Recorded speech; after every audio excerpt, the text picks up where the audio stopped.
సిద్ధవరం అనే గ్రామములో ఒక వర్తకుడు ఉండేవాడు. అతడు చాలా ధనవంతుడు. ఆయనకు ముగ్గురు కొడుకులు. వయసు మీద పడుతుండడంతో తన వ్యాపార లావాదేవీలను కొడుకులకు అప్పగించేందుకు తన కొడుకులలో అందుకు సమర్థుడు ఎవరో తెలుసుకోవాలనుకున్నాడు. ఒకరోజు ముగ్గురు కొడుకులను పిలిచి ఇలా అంటాడు, నాయనలారా, ఈ ఆస్తిపాస్తులన్నీ మీవే. నా తర్వాత వీటిని మీలో ఎవరికో ఒకరికి అప్పగించాలి. కావున మీకు తలా కొన్ని బంగారు నాణెములు ఇస్తాను. వాటిని మీరు మీకు ఇష్టం వచ్చినట్టుగా ఖర్చు చేయండి అని చెప్తూ తన దగ్గర ముందుగా సిద్ధం చేసుకున్న బంగారు నాణెముల సంచిలోంచి పెద్దవాడికి 3 నాణెములు, రెండో వాడికి 2 నాణెములు, చిన్నవాడికి 1 నాణెము ఇచ్చి ఇలా చెబుతాడు, నాయనలారా, నేను తీర్థయాత్రలకు వెళ్ళి వస్తాను. నేను తిరిగి వచ్చాక నేను మీకు ఇచ్చిన నాణెములు ఎలా, ఎందుకు ఖర్చు చేశారో వివరించాలి అని చెప్పి తీర్థయాత్రలకు వెళ్ళిపోతాడు. వారు ముగ్గురు తండ్రి ఇచ్చిన నాణెములను ఒక్కొక్కరు ఒక్కో విధముగా ఖర్చు చేస్తారు. పెద్దవాడు తండ్రి తనకు 3 బంగారు నాణెములు ఇవ్వడంతో చాలా సంతోషిస్తూ తన మనసులో ఇలా అనుకుంటాడు, నాన్నగారికి నేనంటే చాలా ఇష్టం. ఆస్తంతా నాకే అప్పగిస్తాడనడానికి ఇంతకంటే మంచి ఉదాహరణ ఇంకేం కావాలి అని అనుకుంటూ తండ్రి నమ్మకాన్ని నిలబెట్టాలని తన ఖర్చులను తగ్గించుకుని ఒక్క బంగారు నాణెము కూడా ఖర్చు చేయకుండా సాదాసీదాగా బతకసాగాడు. రెండోవాడు తన మనసులో ఇలా అనుకుంటాడు, నాన్నగారు ఎలాగో నాకు ఆస్తి నిర్వహణ బాధ్యత అప్పగించరు.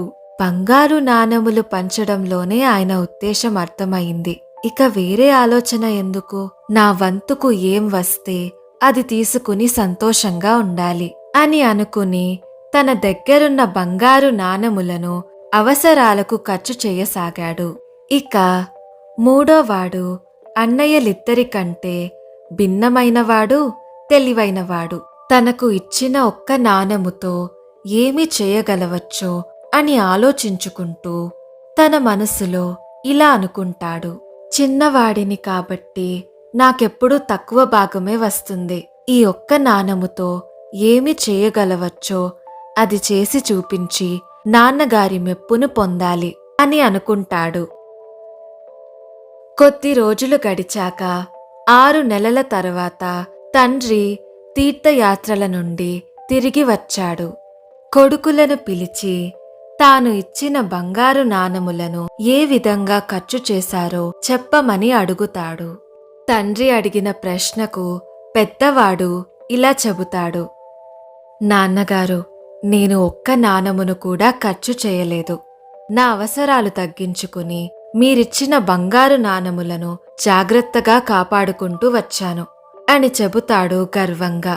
తండ్రి సరే అంటూ రెండో కొడుకు వైపు చూస్తాడు.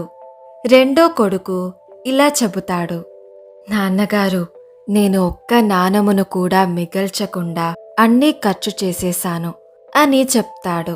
ఇక మూడో వాడి వంతు వచ్చింది. 5 రెట్లు ఎక్కువ నాణెములను ఆయన ముందుంచి ఇలా చెబుతాడు, నాన్నగారు, నేను మీరిచ్చిన నాణెముతో చెయ్యగలిగే వ్యాపారం చేశాను. మొదటి నెల లాభాలు వచ్చాయి. వచ్చిన లాభాన్ని పెట్టుబడిగా పెడుతూ వచ్చాను. చివరకు ఇంత సంపాదించగలిగాను అని చెబుతాడు. తండ్రికి సంతోషం అనిపించి ముగ్గురు కొడుకులతో ఇలా చెబుతాడు, నాయనలారా, మీ ముగ్గురి ఆలోచన విధానములు వ్యాపార లావాదేవీలలో సందర్భాన్ని బట్టి ఉపయోగపడతాయి. వ్యాపారంలో ఒకసారి పెద్దవాడిలా జాగ్రత్తగా వ్యవహరించాలి. రెండో వాడిలా ఒకసారి ఖర్చు చేయాల్సి వస్తుంది. చిన్నవాడిలా తెలివిగా వ్యవహరించాల్సి ఉంటుంది. మీ ఆలోచన విధానాలను ఉపయోగించుకుంటూ వ్యాపారాన్ని అభివృద్ధి మార్గంలో వృద్ధి చెయ్యండి అని చెప్తూ వ్యాపార దక్షత కలిగిన చిన్న కొడుకుని మెచ్చుకుని ముగ్గురు కొడుకులకి వ్యాపార బాధ్యతలను అప్పగిస్తాడు. ఈ కథ మీకు నచ్చినట్టయితే లైక్, షేర్ అండ్ కమెంట్ చేయండి. మరిన్ని అద్భుతమైన కథల కోసం మన ఛానల్ని సబ్స్క్రైబ్ చేయండి.